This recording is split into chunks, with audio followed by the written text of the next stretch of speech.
शीत ऋतुर आगमन में चिलिका मुहां होइछंती विदेशी पक्षी।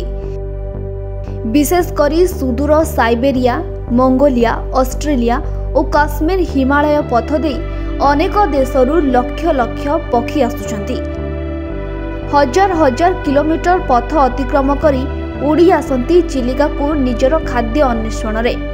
अक्टोबर नवेम्बर मासरे रंग बेरंगर पक्षी देखिबाकू मिलिथाए मराल मालिनी नीलंबू चिलिकारे। किचिरी मिचिरी शब्दरे मुखरित होई उठे चिलिकार विभिन्न प्रांत यथा नलबण, सातपड़ा, मंगलाजोड़ी, रंभा, गंभारी, सीपाकुदा परी अंचल। पक्षी मानंकु सुहाइला परी रहिबा और खाइबा एठारे प्रचुर परिमाण रे मिलिथाए। एशिया महादेशर सर्वबृहत लुण ह्रद हेउछि चिलिका। विदेश रे बरफ तुषारपात पाई रहिबा एवं खाइबार असुविधा देखा दिए। सेथिपाई निरापद और सुरक्षित भावी विदेशागत पक्षी माने बाछि थांती चिलिका को। एठारे बड़ बड़ नलमण कुदा घास सांगकु खाद्य बेसी मिली पारुथिबारु शीत 4 मास चिलिकारे रहिबाकू पसंद करिथांती पक्षी माने।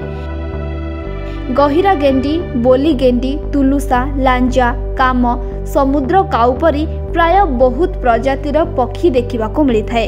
प्राय 160 रु 180 प्रकार पक्षी मानकू देखिबाकू मिले। 10 लाख रु 15 लाख पर्यंत पक्षी आसीबा गणतिर सूचना मिलिथाए। एठारे किछि विदेशी पक्षी परिस्थिति को आदरी देशी पक्षींक सह मिसी बंधु बांधव होई रहिगलानी। अतिथि पक्षींक सह मिसी चिलिकार आकाशरे माळमाळ होई सौंदर्य को द्विगुणित कर दियंती। सूर्यंक पहली किरण चिलिकारे पड़िबा क्षणी रंग बेरंग लहड़ी ता सांगको कलकल शब्द सहित पक्षींक किचिरी मिचिरी शब्दरे मुखरित होई चिलिकार सौंदर्य को द्विगुणित करथाए। चिलिकारु शेख शौकत का रिपोर्ट, कलिंग टुडे लाइव।